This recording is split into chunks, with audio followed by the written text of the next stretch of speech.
మీరు ఒక పాయింట్ చెప్పారు. నేను ఆలీ కష్టాల్లో ఉన్నప్పుడు సహాయపడ్డానన్నారు. ఏ విధంగా సహాయపడ్డారండి మీరు నాకు? అంటే ధనం ఏమైనా ఇచ్చారా? నాకు డబ్బు ఏమైనా ఇచ్చారా? సహాయపడ్డారా? పోనీ నాకు ఏమైనా సినిమాలు చెప్పారండి? నాకు సినిమాలు లేక ఇంట్లో ఉంటే తీసుకెళ్ళి నాకేమైనా అవకాశాలు ఇప్పించారండి? సార్, మీరు ఇండస్ట్రీకి రాకముందు నేను అప్పటికే ఒక మంచి పొజిషన్లో ఉన్నాను సార్.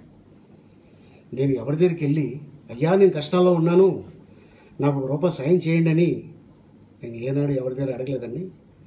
అడగాల్సిన అవసరం నాకు లేదు. అల్లా దయ వల్ల నేను చాలా బాగున్నాను. ఇంకా అడిగే అవకాశం వస్తే అప్పటికి ఆలి ఉండడు, వెళ్ళను కూడా. ఆకలితో చచ్చిపోతాను తప్ప ఇల్లి అమ్మ దేహి అని అడుక్కునే స్థితికి నేను లేను సార్. మీకు తెలుసు నేను కుటుంబాన్ని ఎలా చూసుకుంటాను. నేను ఎవరిని కూడా మనసు బాధ పెట్టేలాగా ఇంత ముక్క కూడా నేను చెప్పను. కానీ ఈ రోజున రాజమండ్రిలో మీరు ఆ మాట అంటాం బాధేసింది సార్. చింతిస్తున్నాను సార్. ఇప్పుడు వైసీపీలోకి వెళ్ళటం తప్పేంటండి? అదేమన్నా నేరం అండి? అదే రాజ్యాంగం రాసుందా వెళ్ళకూడదు అని? ఈ వీడియోపై మీ విలువైన కామెంట్స్ ని మాతో షేర్ చేసుకోండి.